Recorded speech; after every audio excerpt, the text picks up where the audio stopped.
Sound check, testing, mic 1, 2, 3. Sound check, test 1, 2, 3. Sound check. Sound check, testing, mic 1, 2.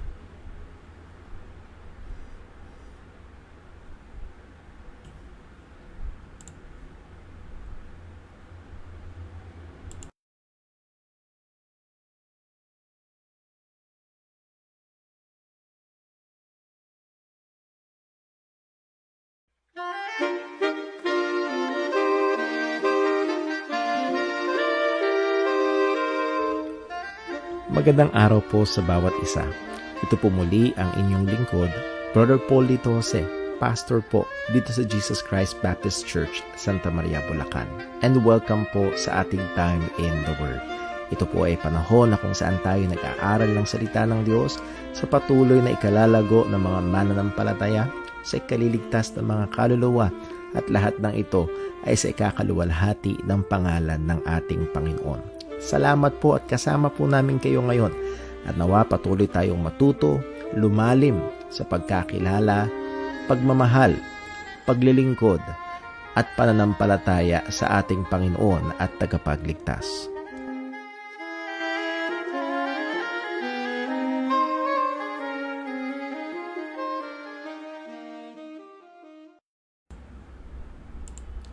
Amen. Isang magandang gabi po sa bawat isa. Muli tayo nagpapasalamat sa Diyos sa kanyang habag at biyaya sa atin.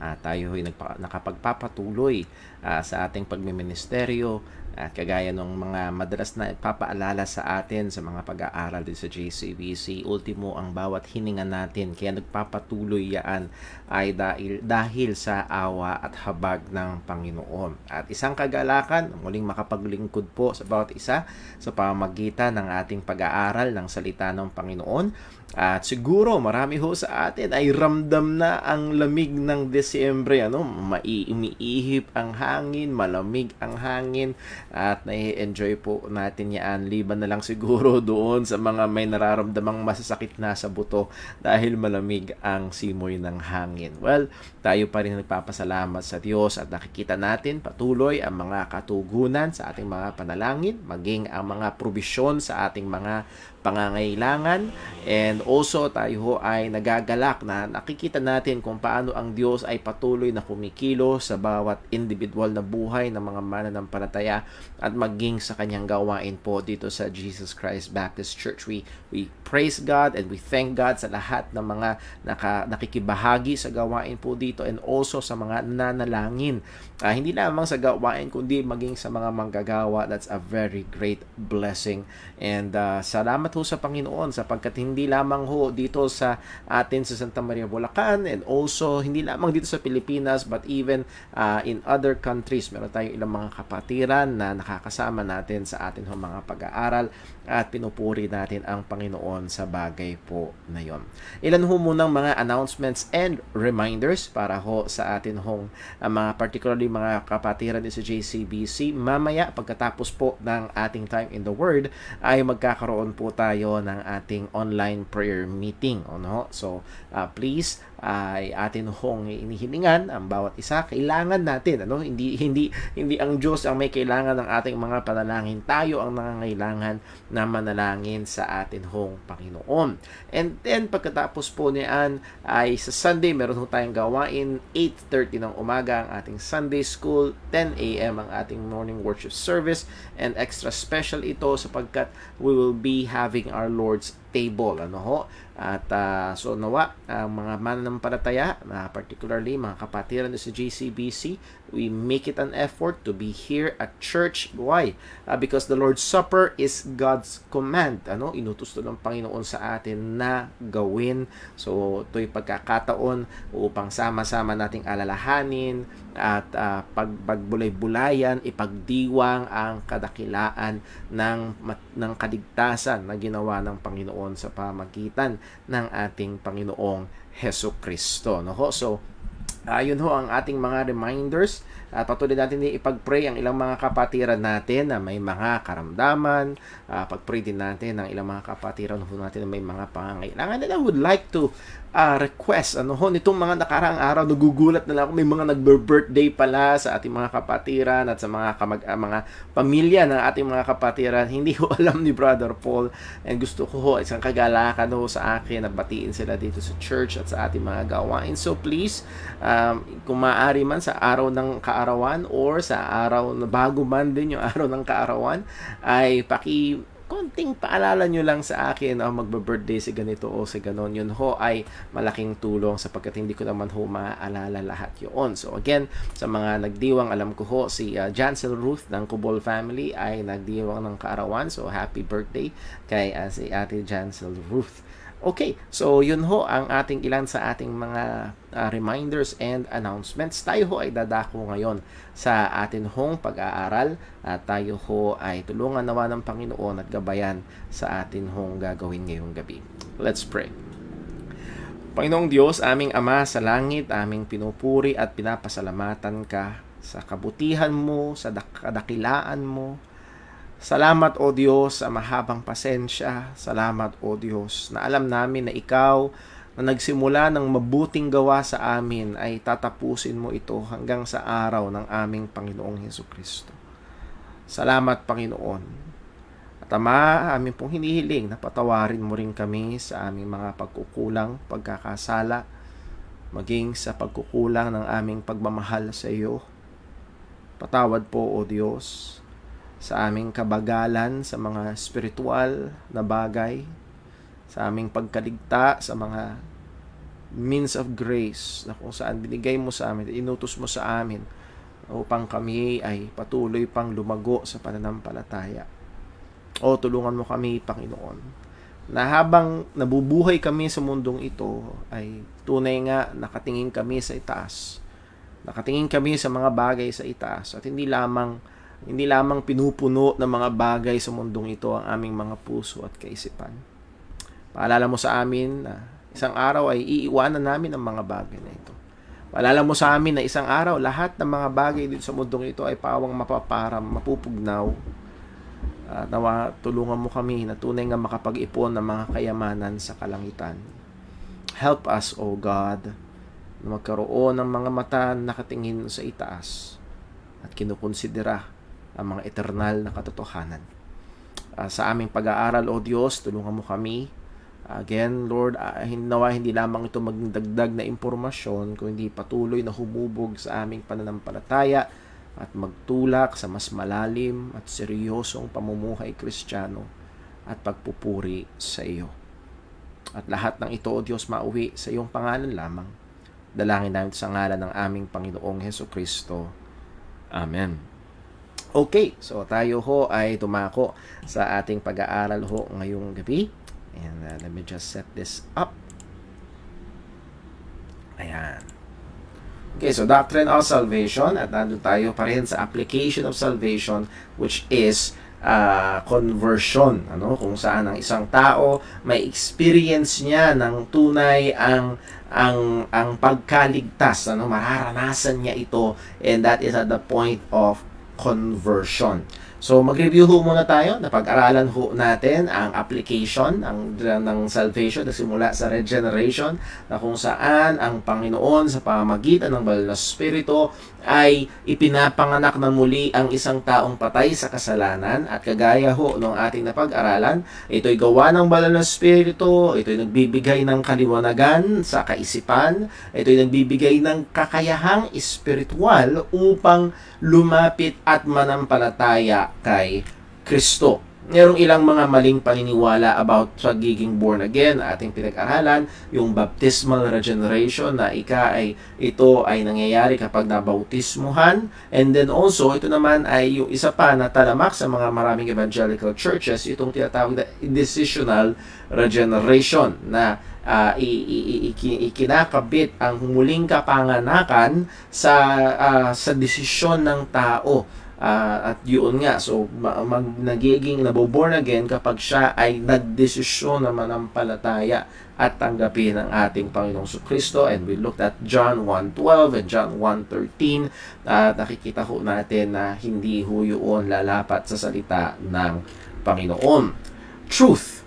Regeneration is the divine act of God which enables a person to exercise faith and be adopted in the family of God. So narito itong mahalagang katotohanan na ito, ang kapanganakan muli ay gawa ng Panginoon sa pamagitan ng Banal na Espiritu upang ang isang tao ay mabigyan ng kakayahan na siya'y sumampalataya, at pag siya'y sumampalataya, doon siya inaampon sa pamilya ng Panginoon, binibigyan ng karapatang maging mga anak ng Diyos. So, this is one great truth na atin hong binibigyang diin. Regeneration precedes faith. Ang kapanganakang muli ay nauuna bago ang pagsampalataya, at pag sumampalataya ay binibigyan ng karapatang maging mga anak ng Diyos. That is, inaampon sa pamilya ng Panginoon. At marami ho ang nami-mix up ang mga bagay ho na ito.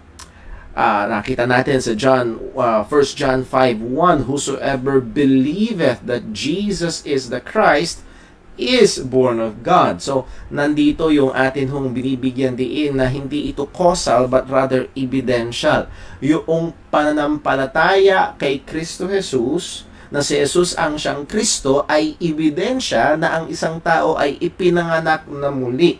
So makikita ho natin na ang una ay yung muling kapanganakan, at ang ebidensya nun ang isang tao ay sumasampalataya sa ating Panginoong Hesus Kristo. So the evidence that a person is truly born again is that he believes that Jesus is the Christ. So regeneration is God's remedy to man's spiritual deadness or total depravity. Man who does not want to is made willing, and man who is not able to is enabled. Yun yung regeneration. Yung tao na patay sa kasalanan, ayaw sa Diyos, ang Panginoon ang gagawa sa kanya upang siya ay bigyan ng kagustuhan at bigyan din ng kakayahan upang sumampalataya sa ating Panginoong Hesukristo. And without this, ang sabi ng salita ng Diyos, hindi kaya ng tao. Walang kayang lumapit sa Kanya, sabi ni Jesus, liban na ibigay ng Ama. So, isa pang part nitong application ng salvation, so regeneration, and then ito pang isa, yung application in the experience of the person is yung conversion. Sabi ho ni Wayne Grudem, conversion is our willing response to the gospel call, in which we sincerely repent of sins and place our trust or faith in Christ for salvation. So ito yung conversion, isang kusang loob na pagsampalataya, pagsisisi at pananampalataya sa ebanghelyo ng ating Panginoong Hesukristo. So nauna, yung regeneration, at kapag ipinanganak na muli, yung taong yun na binigyan ng kagustuhan at kakayahan ay sasampalataya kay Kristo, magsisisi at sasampalataya, at yun doon siya mako-convert. Now, may current na problem na ating tinignan, at gusto ko lang muling bigyan ng punto ito sapagkat, as we have said, ito yung namamayani sa maraming mga evangelical churches sa panahon natin ngayon, and that is yung decisionism. Conversion is reduced to decisionism. Ano hong ibig sabihin? Outward professions, anumang itong outward professions na ito, praying a prayer, coming to the altar, etc., are considered genuine conversion. Sabi ko nga ho sa inyo, nagagawa yun, naririnig ko yun madalas. Even I myself noon, sinasabi ko, 5 people got saved. Well, ibig sabihin, 5 people followed the sinner's prayer, at sina-assume na agad yun, kinukonsidera na agad yun, at pinipresenta na yun na tunay na kaligtasan. So yun ay napaka-delikado. At doon sa note dyan sa baba ay binigyan natin ng linaw. We are not saying that there are no true conversions in those events as long as the true gospel is proclaimed. Dito sinasabi na walang naliligtas, I myself naligtas sa ganong konteksto, sa biyaya ng Panginoon, pero hindi dahil sumunod ako sa panalangin, kung hindi dahil nanampalataya ako sa ating Panginoong Hesukristo, sa Ebanghelyo. At yun yung nagliligtas, hindi yung pagsunod sa panalangin. At maraming napapasunod sa panalangin. Mamaya ho, sa medyo bandang dulo, makikita natin yung halaga hindi halaga, kundi yung panganib ng ang aim ay mapasunod lang sa panalangin at makakuha lang ng tugon o desisyon mula sa taong kinakausap na hindi naman nauunawaan ang ebanghelyo. Well, next, significance ng conversion. Conversion is the turning point in the application of salvation blessing on the level of human experience. Ito yung again yung election that is from eternity past. Hindi natin naranasan, hindi natin nararamdaman 'yon. Yung foreordination, yung election, napag-aralan natin itong yung effectual calling, and then yung regeneration. Itong lahat ng ito ay mga bagay na hindi natin nararamdaman at nararanasan, pero totoo itong nangyayari sa isang taong naliligtas. And when it comes to the level of human experience, itong kauna-unahan ay yun yung conversion. Elements of true conversion, sinimulan natin ito nakaraan, repentance and faith. Repentance and faith. So, reviewin natin itong una, repentance. The necessity of repentance in conversion. At marami ang nagtatanggi ngayon nito. Hindi, basta kailangan lang manampalataya kay Kristo. Hindi kailangang magsisi. Well, ang sabi ng salita ng Diyos, but go ye and learn what that meaneth. I will have mercy and not sacrifice, for I am not come to call the righteous, but sinners to repentance. Ang bawat makasalanan ay tinatawag sa pagsisisi. Luke 13 verse 3, I tell you, nay or no, but except ye repent, ye shall all likewise perish. So kung hindi magsisisi, mapapahamak. Malinaw ang salita ng Panginoon. Acts 11:18, when they heard these things, they held their peace and glorified God, saying that then had God also to the Gentiles granted repentance unto life. So, iba tinatanggi narito ang malinaw, ang pagsisisi, ang repentance ay very much connected and is a prerequisite for life, and that is eternal life, that is salvation. So, malinaw ho dito. Again, if you remember, ang context ng Acts chapter 11 ay nagkaroon ng skandalo sapagkat si Pedro na Hudyo ay pumunta sa bahay ni Cornelio na isang hentil. And that is a no-no sa mga Hudyo at kanilang dinudusta si Pedro dahil ginawa niya ang bagay na ito. Pero pinatotohanan ni Pedro na ang mga hentil ay naligtas at nagdiwang sila. They glorified God that then had God also to the Gentiles granted repentance unto life. And take note of the words, hindi ito yung pinaka-lesson, pero gusto ko lang bigyang pansin natin. God granted repentance. Itong pagsisisi na ito ay pinahintulutan ng Panginoon, binuksan ng Diyos, binigay ng Diyos sa mga hintil. Again, it is God, ang Diyos ang pinagmulan. He granted repentance unto life.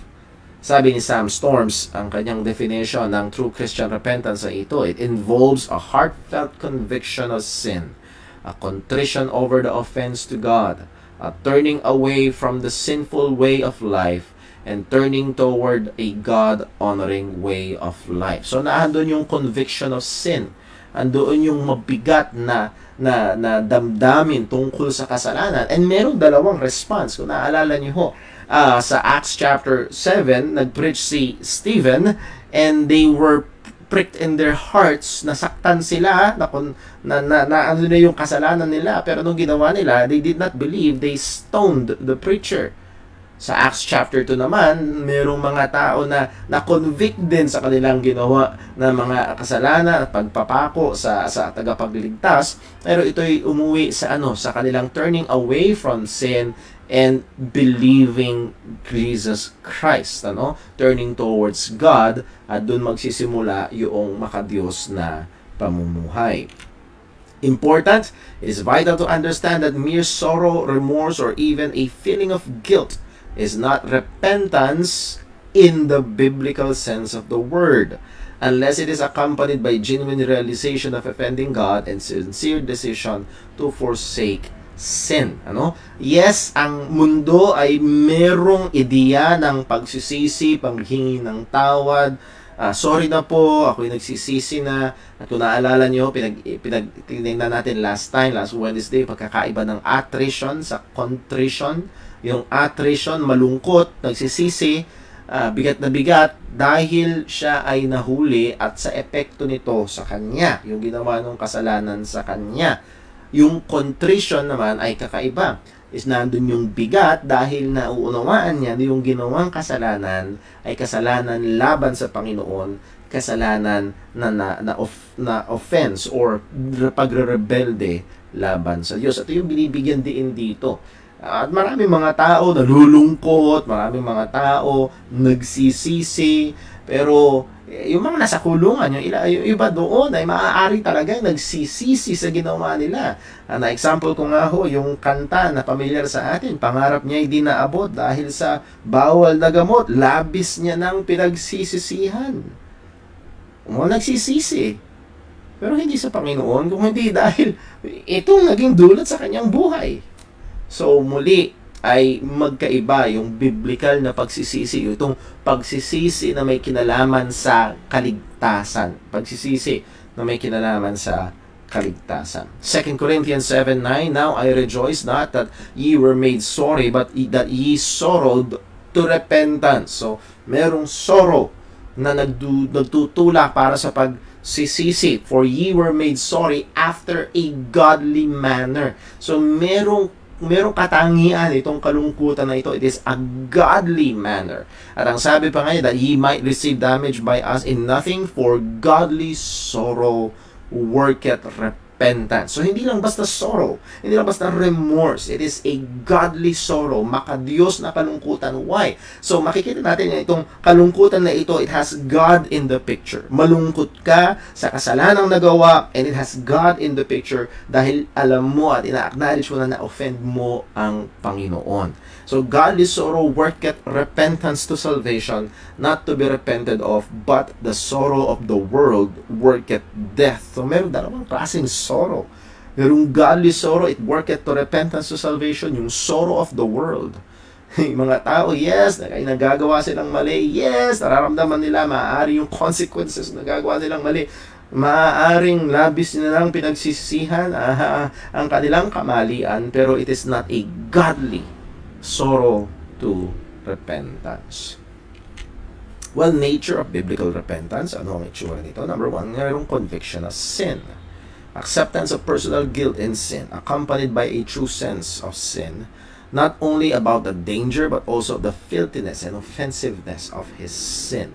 Nakikita mo kung gaano kabigat, kung gaano kadumi, na naunawaan mo kahit pa paano kung gaano katindi itong offensiveness ng kasalanan, hindi lang sa mga tao, hindi lang sa nabigyan mo ng sama ng loob ang mga magulang mo, o yung mga anak, o mga mahal mo sa buhay, o ang asawa mo, no. Kung hindi, it is an offense towards God. Instrument of conviction, the law. Ang sabi ng salita ng Diyos, for by the law is the knowledge of sin.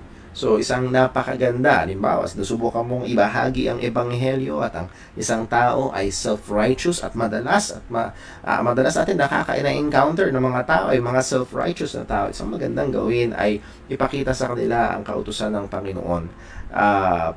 Yung katotohanan ng salita ng Diyos, and not just yung outward actions but even the inside. Ang sabi ng ating Panginoong Jesus sa Sermon on the Mount, hindi kailangan physically mangalod niya, pero tumingin sa isang babae na nandun yung pagnanasa sa kanyang kaisipan, ay siya nangalod niya na sa puso, at yun ay kasalanan na sa Panginoon at delikado na sa kapahamakan at sa hatol ng Panginoon. So again, not just the letter of the law, but the spirit of the law, sabi nga ho ng mga theologians, ay kasama sa hahatulan ng Panginoon. So, instrument of conviction, the law of God. reversal of mindset towards sin. Magkakaroon ng pagbabago ng kaisipan tungkol sa kasalanan. 1 Thessalonians 1:9, for they themselves show us what manner of entering we had unto you, and how ye turned to God from idols to serve the living and true God. So there is a turning point. Merong pagbabago, merong nangyari. Nakita nila na itong mga pagsamba sa Diyos-Diyosan ay mali. Ito'y kasalanan. Ito'y hindi dapat. So they turn from that towards God. Sabi nga ni Sinclair Ferguson, napakagandang quotation na binasa natin last time, biblical repentance then is not merely a sense of regret that leaves us where it found us. It's a radical reversal, creating in us a completely different mindset, which is accompanied by a lifelong moral and spiritual turnabout. So yung totoong pagsisisi, okay, nakita mo ito'y kasalanan. Okay, ito'y kasalanan sa Panginoon. Okay, hindi ka iiwan nun doon. There will be a radical reversal. Ano ho? At dito natin makikita, maging sa atin hong buhay Kristiyano. Kristiyano ka na, mananampalataya ka na, oo, ang Kristiyano nahuhulog pa rin sa kasalanan. At may pagkakataon na totoo bang pinagsisihan? Ang totoong pagsisisi nagdudulot ng pagbabago yung sa relasyon mo doon sa kasalanan na yun. And number 3, grounded upon and inseparable from saving faith. Again, ang pinag-aaralan natin is not just repentance in general, but repentance unto life, repentance unto salvation. So it is grounded upon and inseparable from saving faith. Ito ay nakatungtong sa pananampalataya. Ito ay hindi maihihiwalay sa nagliligtas na pananampalataya, at ganito ito pinakita ng mga apostol. At sabi ni Apostol Pablo, testifying both to the Jews and also to the Greeks, repentance toward God and faith toward our Lord Jesus Christ. So, andoon, So, I hope tayo'y kumbinsido. I hope na nakikita natin yung katotohanan that really repentance ay bahagi at prerequisite para sa totoong na kaligtasan. Now, let me just put a footnote there. Maaaring yung manifestation nito, yung, let's say, yung sidhi ng damdamin, yung outward manifestation to ay magkakaiba sa bawat tao. Mayroong mga tao na talagang bagbag, tululuha, tulusipod, talagang ngumangawa. Maaari namang merong ilan ay hindi ganun ang physical o outward manifestation. Pero, ang hindi maiaalis ay yung reversal of mindset towards sin, at yun nga conviction of sin, reversal of mindset towards sin, at yung grounded ito at hindi maihiwalay sa totoong pananampalataya sa ebanghelyo ng ating Panginoong Kristo. And speaking of that, saving faith is inseparable from saving faith. The next component or second element of true conversion is saving faith, ang nagliligtas na pananampalataya. Note, in the salvation experience of a person, faith is the first conscious response of the sinner to the gospel.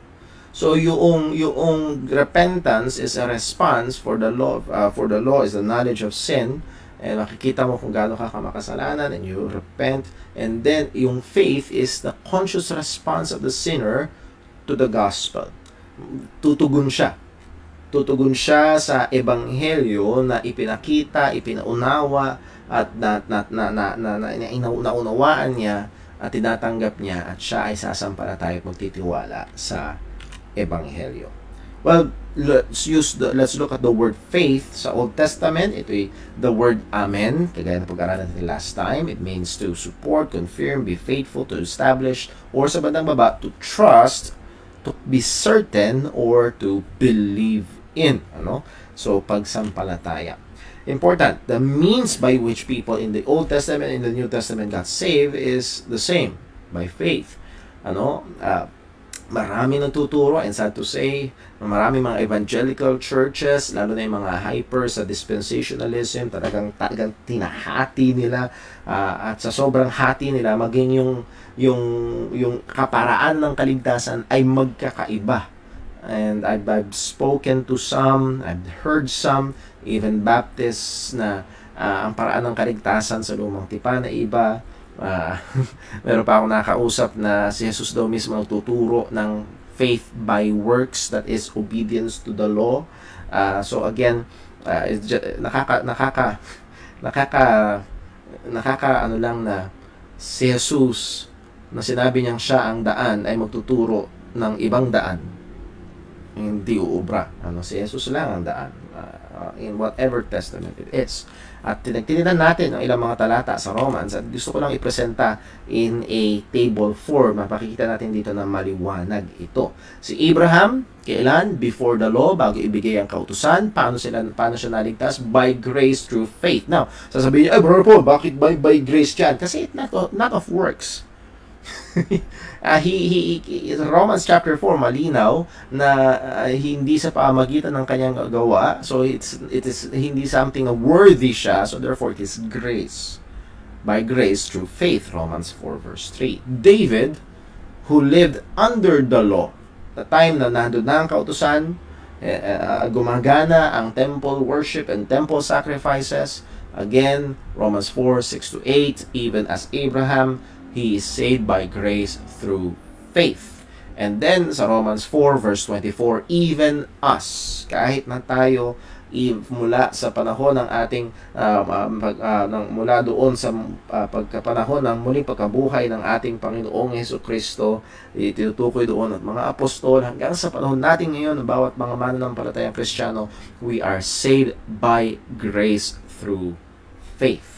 So, walang time na hindi by grace through faith. At maging doon sa tribulation period, ano man ang paniniwala mo sa eschatology, kung ang dispensationalism ang iyong paniniwala, doon ang tribulation period, even at that time, it is by grace through faith. Walang ibang paraan ng kaligtasan.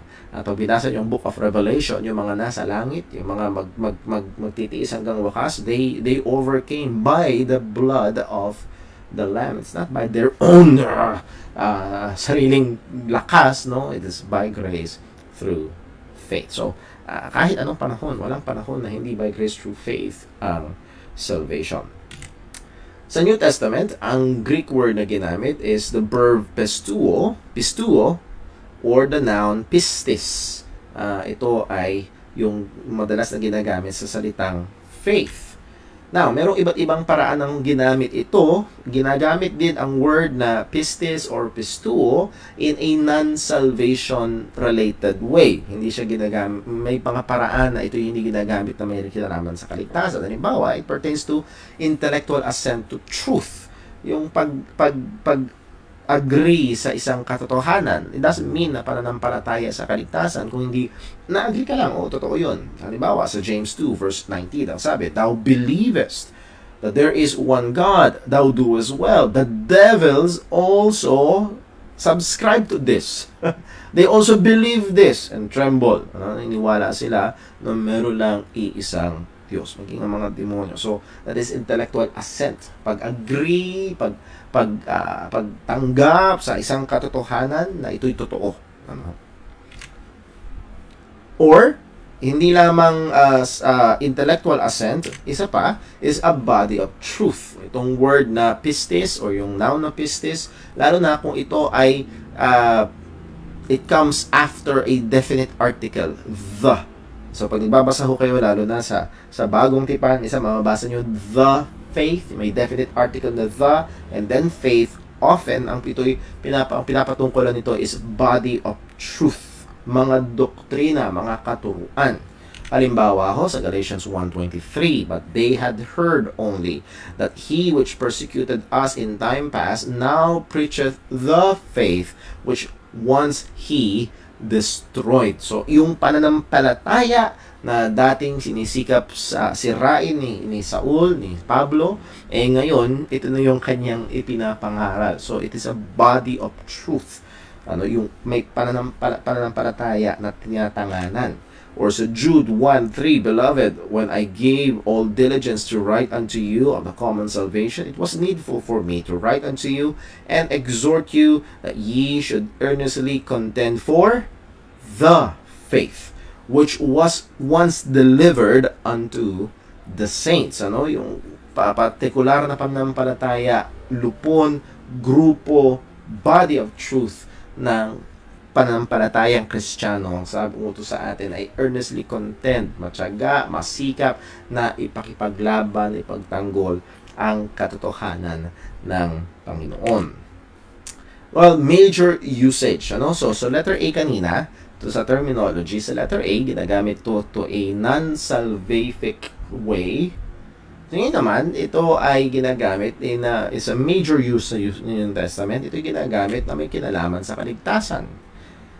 It is used as a response, or that response to the gospel which appropriates its salvation promise. Itong faith, itong saving faith ay tugon sa ebanghelyo na kung saan ang isang tao ay naliligtas.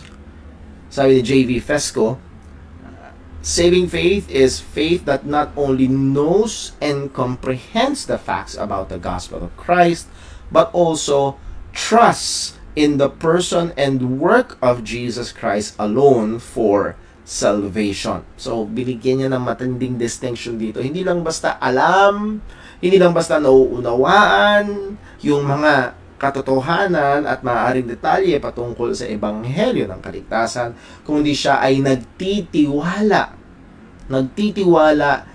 kay Kristo at sa ginawa ni Kristo. So maganda yung binigyan niya diin in the person, kay Kristo, kay Jesus.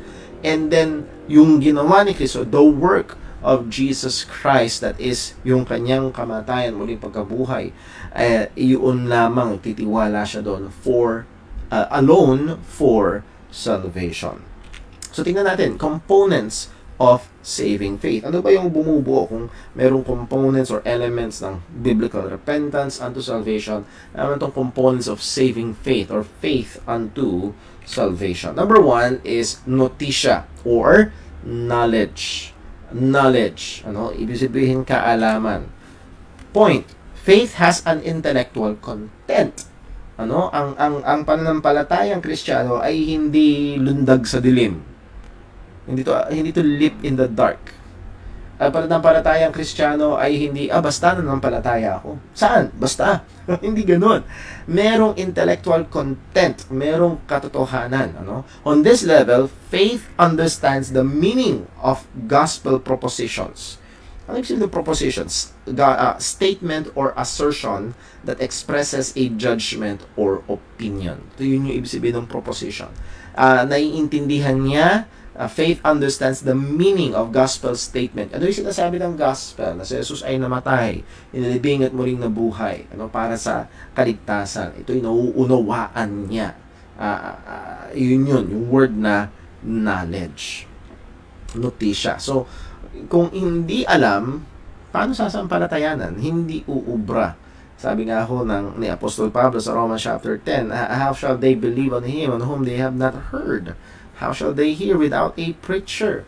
So, hindi pwedeng sampalatayanan kung hindi nila nalalaman. So, kailangan mo nilang magkaroon ng tamang knowledge, and that is the gospel. So, John 20 verse 31, but this are written, that ye might believe that Jesus is the Christ, the Son of God. So, that is the proposition. Jesus is the Christ, the Son of God. And that believing ye might have life through His name. Actually, pag binasa nyo yung ilang mga verses bago, ang sabi ni John, marami pang ginawang himala at mga dakilang bagay ang ating Panginoong Hesus, kung saan pag sinulat lahat ito ay hindi malululan sa mga libro sa buong mundo. Pero itong mga ito sinulat. Itong mga himala, if I remember correctly, may mga 7 major miracles na isinulat si Juan all throughout the Gospel of John, at ito ay mga pili. So again, hindi diary itong ginawa ni John. Pumili siya ng mga accounts na kung saan ang purpose is to demonstrate na si Jesus nga na taga Nazareth ang siyang Kristo, at upang sila ay at manampalataya. So the book of John, the Gospel of John, is an mahabang evangelistic tracts. Ang Gospel of John. So again, yun ang purpose niya, that people who will read, particularly Jews who will read, ay manampalataya sa pangalan ng ating Panginoong Jesus, at sila ay maligtas. 1 Thessalonians 4:14, for if we believe that Jesus died and rose again. That is proposition. Statement of truth. Statement claim. If we believe that, even so them also which sleep in Jesus will God bring with Him. So again, merong statement of truth, merong knowledge, merong impormasyon na kailangan ang totoong pananampalataya. Without that accurate, without that genuine or true information, walang totoong pananampalataya. Sabi nga ni R.C. Sproul sa kanyang book na Faith Alone, notitia then refers to the content of faith. To be saved, one must believe certain basic information. To be saved, we may not require an exhaustive or comprehensive knowledge of God, but we must have some knowledge, and we must have some right knowledge about God. So, hindi kailangang alam mo ang lahat patungkol sa theology. Hindi kailangan alam mo ang Reformed soteriology, pero meron kang kailangang malaman at yung kailangan alam mo dapat totoo para magkaroon ng totoong pananampalataya sa ikaliligtas. So, una is notitia, that is knowledge. 2 Corinthians 13 verse 5, ang sabi ko ng salita ng Panginoon na ito, examine yourselves whether ye be in the faith. Examine mo yung sarili. Ikaw ba talaga ay nasa pananampalataya? And I always point out is a church, hindi tayo malaya naglumikha ng ating sariling pananampalataya. At hindi obligado ang Diyos na igalang at tanggapin at ikonsidera yung ating pananampalataya. Hindi hindi po pwede yung sinasabi ng mga, basta yan ang pananampalataya mo, ito ang pananampalataya ko. No. Kailangan mong siguraduhin na yung ikaw ay nasa pananampalataya ng Biblia. Yung partikular na katotohanan na sinasabi ng salita ng Panginoon na pananampalatayang Kristiyano. Kailangan mong siguraduhin na yun ang pananampalataya mo. So, isa ho yun sa mga napakahalagang bagay. Well, ilang contrary ideas, dito, at I believe magiging malaking tulong ho ito sa atin at kailangan nating bantayan. Letter A, psychological concept of faith. It's more on just psychological. Ano yung konsepto na ito? This is used for positive thinking approaches. Just think positive. At yung iba, itong ibig sabihin ng faith. Optimism. Yung pag-unawa at gamit ng maraming mga tao ngayon patungkol sa pananampalataya is merely positive thinking or optimism, just hoping for the best. Well, warning, this concept has greatly crept in the church and has been the theme of many self-help Christian books. Madalas ito'y gumagapang na sa maraming mga churches. Just think positive. Kamakailan lang, meron akong okay. At siguro pag sinabi ko yung pangalan, maanuhan nyo. Si Ed Lapis. Si Ed Lapis ay nagsabi, meron siyang post na, huwag kang mag-iisip ng masama. Because sabi niya, thinking is praying and God answers prayer. So pag nag-iisip ka ng negative, and thinking is praying, so pag nag-isip ka ng negative, so you're praying negative, at pag sinagot ng Panginoon yun, negative ang mga dadating sa iyo. Again, that's just a psychological approach at walang basihan sa salita ng Panginoon. At yung iba, ito yung ibig sabihin nila ng pananampalataya.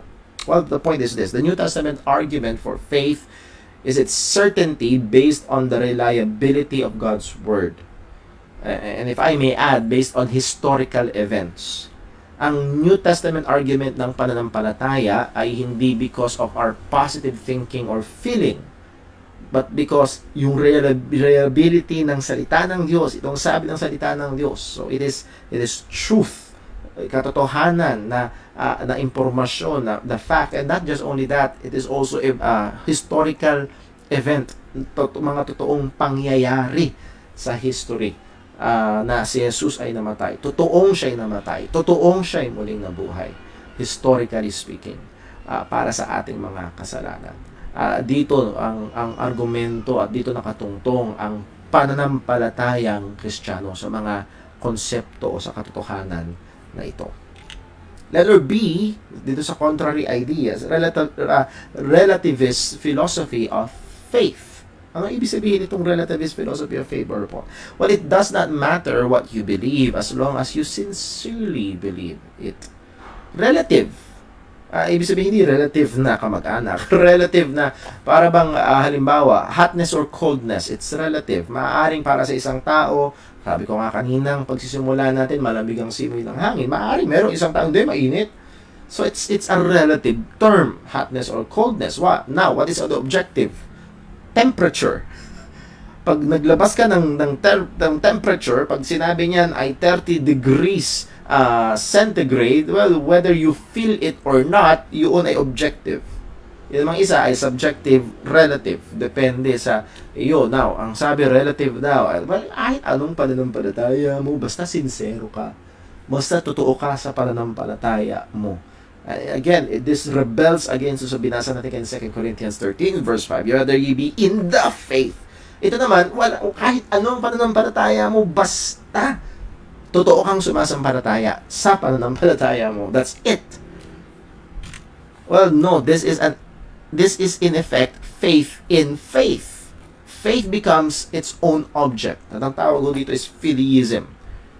The value of faith derives solely from the truth of its object, not a self-authenticating force within. Anong ibig sabihin ng faith in faith? Basta nanampalataya ako. Well, saan nakabase yan sa salita? Hindi, basta nanampalataya ako. I claim it. Ganun yung approach ng iba pagdating sa pananampalatayang Kristiyano. Well, no. Ang ating pananampalataya, particularly sa ating pinag-aaralan, saving faith, is faith derived solely from the truth of its object. Kung totoo yung object, yung sinasampalatayanan, it is not a self-authenticating force within. So, point, faith gives intellectual assent. Dito pala, yung number 2, assent. Ano ibig sabihin? Assensus. Ibig sabihin, faith gives intellectual assent or approval or agreement to the proposition. So, merong proposition, merong truth, merong knowledge, merong information, may fact. Now, alam mo na, yung isang bahagi naman ito. So, meron ka knowledge, the next step is assent or you agree. Naniniwala ka at nakikiisa ka at sumasang-ayon ka dito sa katotohanan na ito. Meron mga tao, pag narinig na si Jesus ang tagapagligtas, they do not agree. Pag narinig nila na pananampalataya lamang ay mariligtas ka na, they do not agree. Narinig nila, marireceive nila yung knowledge, yung information, but they do not agree. Ito ay isang napakahalagang parte. Ito ay kailangan na marinig ng tao ang ebanghelyo and they will agree of the gospel or to the gospel. Warning, a mere knowledge, even accurate and true knowledge of the truth of the gospel does not mean salvation. Hindi porket alam ang ebanghelyo. If you remember sa 1 Corinthians chapter 15 verses 1 hanggang verse 2, si Pablo ang nangaral sa mga taga-Korinto. At inuulit niya ulit ang ebanghelyo. Uulitin niya ulit ang ebanghelyo. Ang sabi ni Pablo, sa pamamagitan naman ito, iligtas kayo kung matyagaan niyong iniingatan matyagaan niyong iniingatan ang aking mga pinangaral sa inyo, liban na lang kung kayo ay nagsisampalataya ng walang kabuluhan. So, si Pablo ang nag-preach, certainly, accurate yung message. Pero kung hindi sila nag-agree, kung hindi sila totoong nagtiwala, nanampalataya, hindi totoo ang kaligtasan. Beware, this reveals the danger of pressuring a decision of believing without persuasion of the truth. Ikabit ko doon sa decisionism. At nakita ko ito at madalas ilang beses kong ginamit na halimbawa to doon sa ating biblical evangelism. Dahil nakita ko mismo sa harapan ko, ako'y sumama sa soul winning sa isang malaking church And sumama ako sa isang matagal nang nagso-soul winning doon sa malaking church na yon. At kumatok kami ng isang bahay sa apartment, if I remember correctly, nasa second floor pa yon. Umakyat kami doon, nangatok ng pinto, kinausap niya yung babae. Siyempre, doon ako, bisita ako, nakikinig ako. And pagkatapos sabihin, talagang meron siyang pinupuntahan using the Romans Road and so on. At pagkatapos tinanong niya yung babae, at hindi ko na maalala eksaktong sagot, hindi ko na maalala eksaktong exchange, pero naalala ko eksakto yung impression ko dun sa sagot ng babae. Hindi niya naintindihan. Hindi niya naintindihan ang ebanghelyo. Yung malabo, hindi niya naintindihan. Pero hindi concern yung soul winner na maintindihan ng ebanghelyo. Ang number one concern ng soul winner na yon, mapasunod sa panalangin yung tao. At inulit niya ulit, at ang effort niya is not for that person to understand the gospel. Ang effort niya ay makarating sa mapasunod siya sa panalangin. And he succeeded, nagtagumpay siya. Napasunod niya sa panalangin yung babae. Pero napagawa niya ng desisyon, na itulak niya sa isang desisyon, pero hindi persuaded by the truth. At madalas, kung babalikan ko yung mga dati kong pag-soul winning, hindi persuasion ng katotohanan, kung hindi pressure ng arguments, pressure ng preacher, hindi titigil sa altar call hanggat hindi lumalapit, hanggat hindi sumusunod sa panalangin, hanggat hindi sumusunod sa panalangin ng malakas. Again, that's very, very dangerous. So we persuade people with the truth. Ang sabi ng Acts 17 verse 2, and Paul, as his manner was, went in unto them, and 3 Sabbath days reasoned with them out of scriptures, opening and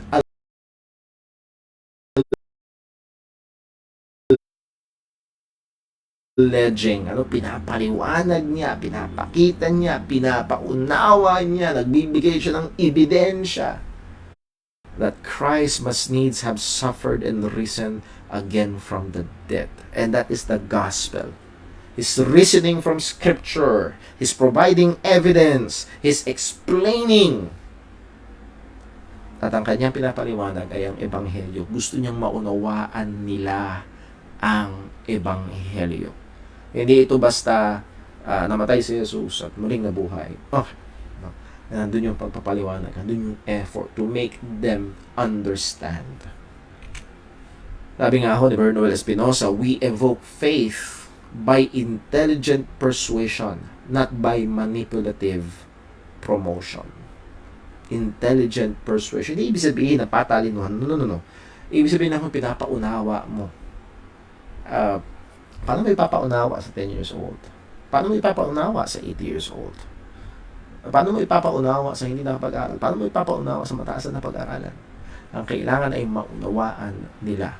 At hindi lang basta maintindihan nila yung sinasabi ko, kundi mag-agree sila doon sa katotohanan. Madaling manipula ng tao para mapasunod sa napakadali. Ang daming nagagawang gano'n. Pero hindi nauunawaan ang ebanghelyo. Very sad. 2 Corinthians 5:11, knowing therefore the terror of the Lord, we persuade men. At sa atin hong pagbabahagi, sa atin hong pagtuturo, sa atin hong pangangaral, we aim to that. We aim to persuade men to come to Christ, na sila ay manampalataya kay Kristo. Again, not by manipulation, but by persuasion ng katotohanan, and they will assent, they will agree with that truth. So dito ho matatapos yung ating lesson ngayong gabi, at next week, Wednesday, ay yung third element naman ng saving faith. So meron na tayong una is knowledge, notisya, and then meron tayong pangalawa, assensus or assent, or pag-acknowledge ng katotohanan, agreement.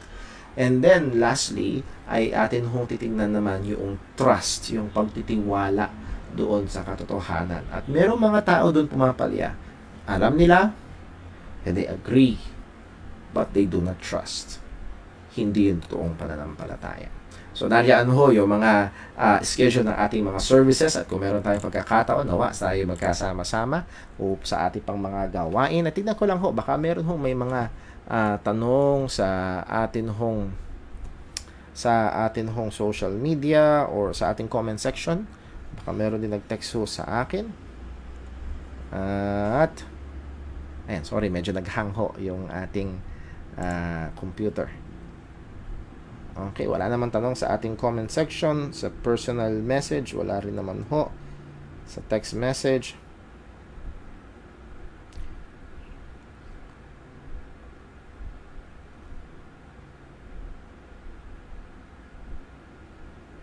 So rejection or resistance to a PC truth. Particular truth from the Bible may be sign of no true faith. Maaari po, pero ang particular na pinag-aaralan ho natin ay ang gospel. So rejection of the gospel is sign of no true faith. Now, yung rejection ng particular na halimbawa na lang, napakadami ang nagre-reject ng doctrine of election all throughout church history, but it doesn't mean that they are unsaved. Because doctrine of election is not the gospel. Kailangan ho maging malinaw sa atin yon. Ang power of God unto salvation is the gospel. At merong mga doktrina na pag hindi sinampalatayanan ay mawawasak ang ebanghelyo, just like the doctrine of the Trinity. Pag hindi sinaniwalaan ang doctrine of the Trinity, pag i-reject ang doctrine of the Trinity, mawawasak ang ebanghelyo, hindi uubra. Pero ang doctrine of election unto salvation, yes, mahalaga, oo, maganda, at nagbibigay luwalhati sa Panginoon, pero madalas it takes time para ito'y maunawaan, and merong mga pagkakataon na merong mga totoong Kristiyano talaga, nananampalataya sa Ebanghelyo, mahal si Jesucristo, mahal ang iglesia ng Panginoon, at buwis buhay sa paghahayag ng Ebanghelyo, namumuhay, nagsusumikap sa kabanalan, pero sa kanilang personal na pangunawa ay hindi nila tinatanggap ang election unto salvation. Magiging very, very careful ho ako na sabihin na sila ay hindi ligtas o baka hindi sila ligtas. Very, very careful, because again, the power of God unto salvation is the gospel, not the doctrine of election. So gusto ko lang ho na i-differentiate natin yung bagay na yon. So muli, ngayon, kung talagang iba naman ho, kung talagang nakikita niya ng totoo at nagpupumilit siya doon sa mali, iba na yon. Ibang usapan na ho yun. Kaysa naman doon sa tao na hindi niya pa maunawaan o hindi talaga siya, dahil hindi siya kumbinsido na yun ang katotohanan. So, pag-pray natin yung mga tao po na yun. Okay, so salamat ho. And wala na rin ibang tanong sa ating comment section. So dito ho magtatapos yung ating pag-aaral. And again, after 10 minutes ho, bubuksan natin yung ating hong prayer room. Magkasama-sama ho tayo sa ating online prayer meeting. God bless po. Let's pray. Panginoong Diyos, aming Ama sa langit, aming pinupurit, pinapasalamatan ka, tunay dakila ka, namamangha kami sa kahabagan mo. Kung paanong ikaw sa amin ay kumilos, kaming mga bulag, kaming mga nasa dilim, kaming mga patay sa kasalanan, ay pinanganak mong muli upang magkaroon ng kakayahan at gustuhin ng liwanag. At ikaw rin nagbukas ng aming mga puso upang kami ay sumampalataya sa aming Panginoong Hesukristo. Salamat po, O Diyos, sa Ebanghelyo ng Kaligtasan. Salamat maging sa mga kaparaanan, maging mga tao na yung ginamit upang ang Ebanghelyo ay makarating sa amin. Salamat po at salamat sa patuloy mong pagtuturo, pagbibigay ng kaliwanagan at paglago sa pananampalataya. Ingatan mo nawa kami at tulungan, maging sa aming pong gawain ng pulong panalangin po maya-maya, ikaw ang patuloy na maluwalhati. And Lord, we ask for your mercy, maging sa aming mga kapatiran na nahandoon ng karamdaman, particularly kay Brother Dave Paule. Tulungan mo po siya, ingatan mo po siya, at nawa ikaw ang patuloy na maluwalhati sa buhay niya sa gitna ng karamdaman na kanyang pinagdadaanan. Tulungan mo kami na maging daluyan ng iyong biyaya at patuloy na maging encouragement sa aming kapatid na ito. Lahat ng ito'y dalangin namin sa ngalan ng aming Panginoong Hesukristo. Amen. Muli ho, magandang gabi. God bless. Ingat po tayong lagi at patuloy tayong magpagamit para sa kaluwalhatian ng Panginoon.